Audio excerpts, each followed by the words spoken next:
Ang hindi marunong magmahal sa sariling wika ay mas masahol pa sa hayop at malansang isda.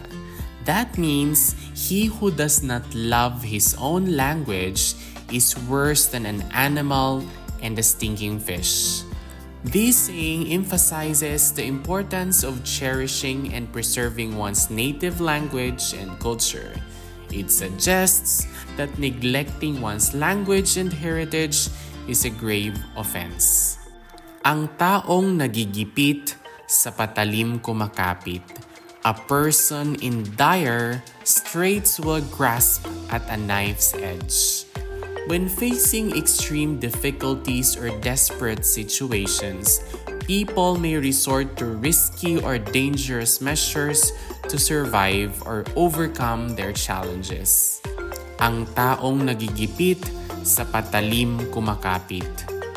Kapag may tiyaga, may nilaga. With perseverance comes the stew. Success or rewards often come to those who patiently endure and persist in their efforts.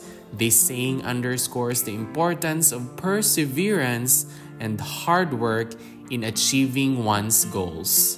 Kapag may tiyaga, may nilaga. Kung ano ang puno, siya ang bunga.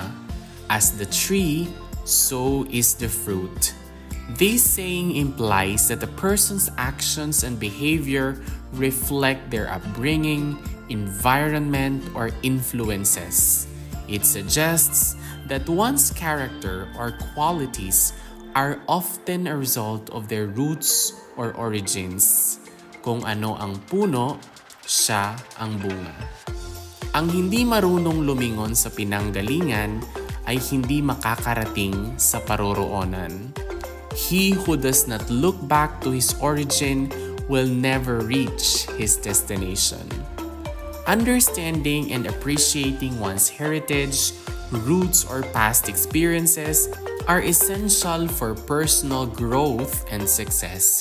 This saying emphasizes the importance of remembering and honoring one's origins.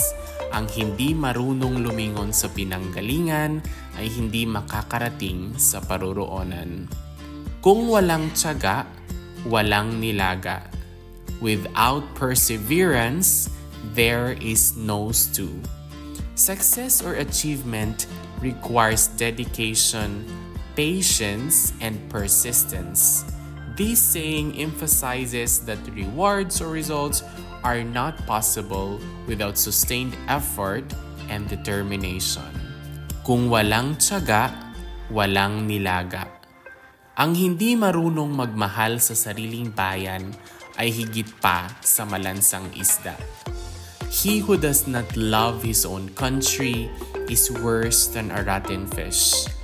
Patriotism and love for one's country are essential virtues. This saying suggests that those who do not cherish or respect their nation are considered disgraceful or unworthy. Ang hindi marunong magmahal sa sariling bayan ay higit pa sa malansang isda. Kapag may hirap, may ginhawa. With difficulty comes relief. Challenges or hardships are often followed by periods of ease, comfort, or relief. This saying highlights the cyclical nature of life and encourages perseverance during tough times. Kapag may hirap, may ginhawa. Kung hindi mo alam kung saan ka nanggaling, hindi mo alam kung saan ka pupunta. If you don't know where you came from, you don't know where you're going. Understanding one's history, roots, or background is essential for determining one's future direction or path in life. This saying emphasizes the importance of self-awareness and identity. Kung hindi mo alam kung saan ka nanggaling, hindi mo alam kung saan ka pupunta. Kapag may usok, may apoy. Where there's smoke, there's fire.